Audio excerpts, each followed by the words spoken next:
वर्षों पहले की बात है। श्रावस्ती नगरी में एक व्यापारी रहा करता था। नाम था सोमिल। उसने बचपन से ही धन कमाने का लक्ष्य अपने जीवन का ध्येय बना लिया था। जब दूसरे बच्चे खेला करते, वह बैठकर अंकों की गिनती करता। जब युवा हुआ तो पिता की छोटी सी दुकान को एक बड़ा व्यवसाय बना दिया। लेकिन एक अजीब सी बात थी, धन आता था पर कभी ठहरता नहीं था। हजारों आए, लाखों भी आए, पर जैसे रेत की तरह हाथों से फिसलते चले गए। सोमिल ने बहुत बार अपने आप से प्रश्न किया, मैं मेहनत करता हूं, ईमानदारी से व्यापार करता हूं, फिर क्यों मेरे पास धन नहीं टिकता? धीरे धीरे उसके भीतर बेचैनी घर करने लगी। चिंता से उसका स्वास्थ्य भी बिगड़ने लगा। एक दिन वह नगर के एक बुजुर्ग सेठ से मिलने गया। सेठ ने कहा, बेटा, धन केवल मेहनत से नहीं रुकता, इसके लिए और भी बातें होती हैं। कर्म, भावना, आचरण, विचार और दृष्टिकोण। एक उपाय है। श्रावस्ती से कुछ दूर भगवान गौतम बुद्ध ठहरे हैं। उनके पास जाओ। वह न केवल प्रश्नों का उत्तर देते हैं बल्कि तुम्हारे भीतर रोशनी भी जगा सकते हैं। यह सुनकर सोमिल उसी क्षण चल पड़ा। 3 दिन की यात्रा के बाद वह अंततः बंधुमार्ग वन में स्थित बुद्ध के आश्रम पहुंचा। शांत वातावरण, वृक्षों की छांव, पक्षियों की मधुर ध्वनि और साधुओं का मौन ध्यान, सब कुछ दिव्य लग रहा था। वह बुद्ध के पास पहुंचा और चरणों में सिर झुका दिया। भगवान, सोमिल ने विनम्र स्वर में कहा, मैं एक व्यापारी हूं। बहुत वर्षों से कठिन परिश्रम कर रहा हूं। धन आता है पर रुकता नहीं। परिवार की जरूरतें बढ़ती जा रही हैं। मानसिक शांति समाप्त हो चुकी है। कृपया बताइए, ऐसा क्यों हो रहा है? बुद्ध कुछ क्षण मौन रहे। उन्होंने उसकी आंखों में गहराई से देखा, जैसे वह केवल उसकी बात नहीं, उसके भीतर तक झांक रहे हों। उसकी इच्छाएं, उसकी कमजोरी, उसका लोभ, उसकी असहायता, सब कुछ। फिर बुद्ध मुस्कुराए और बोले, तुम्हारे प्रश्न का उत्तर मैं तुम्हें एक कथा के माध्यम से दूंगा। बहुत समय पहले एक गांव में एक किसान रहता था। नाम था गोपाल। उसकी फसलें बहुत अच्छी होती थीं। वर्ष भर मेहनत करता, उपज भरपूर होती, लेकिन हर बार वह कर्ज में डूब जाता।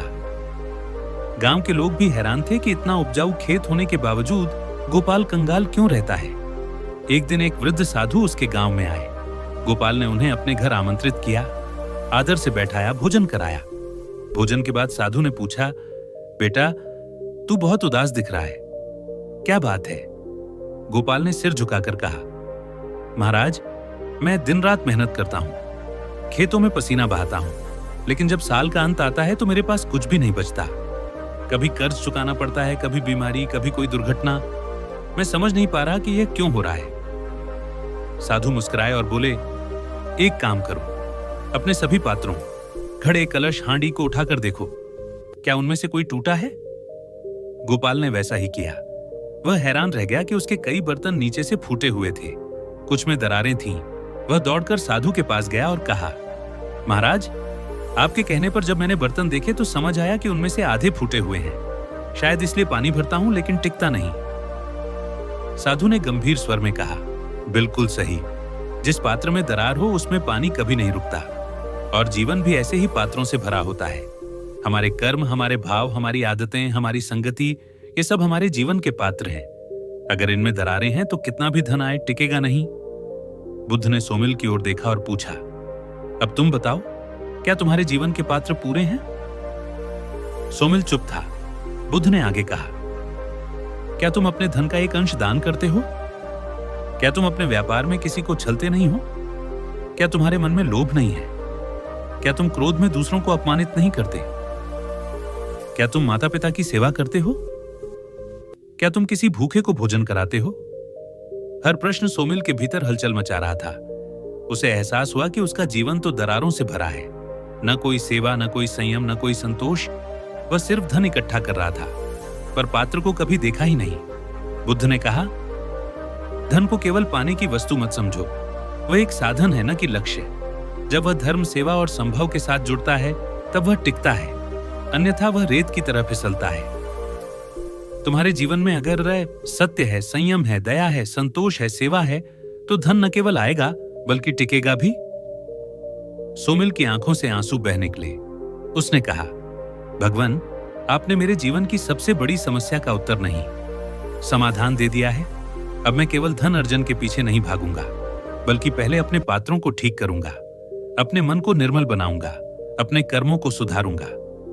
बुद्ध ने सिर हिलाकर कहा, जब पात्र संपूर्ण हो जाए तब उसमें ज्ञान भी रुकेगा, प्रेम भी और धन भी। सोमिल वापस लौटा तो उसने पहले अपने व्यापार का पुनरावलोकन किया, कर्मचारियों के साथ व्यवहार सुधारा, दान देना शुरू किया, निर्धनों को भोजन कराना, दिन में एक समय मौन साधना, माता पिता की सेवा और आवश्यकता से अधिक धन का संचय न करना, ये सब उसकी दिनचर्या का हिस्सा बन गए। वर्ष बीते, धीरे धीरे उसका जीवन बदल गया। अब उसके पास धन भी था और शांति भी। वह दूसरों को भी यही शिक्षा देता। अगर धन चाहिए तो पात्र संपूर्ण बनाओ, अगर सुख चाहिए तो मन को निर्मल बनाओ। धन का टिकना केवल भाग्य नहीं, आचरण पर भी निर्भर करता है। हमारे कर्म, सोच और दृष्टिकोण यही असली पात्र है। अगर इनमें दोष हैं तो कितना भी अर्जित कर लें, वह कहीं और बह जाएगा। गौतम बुद्ध ने यह नहीं कहा कि धन त्याग दो।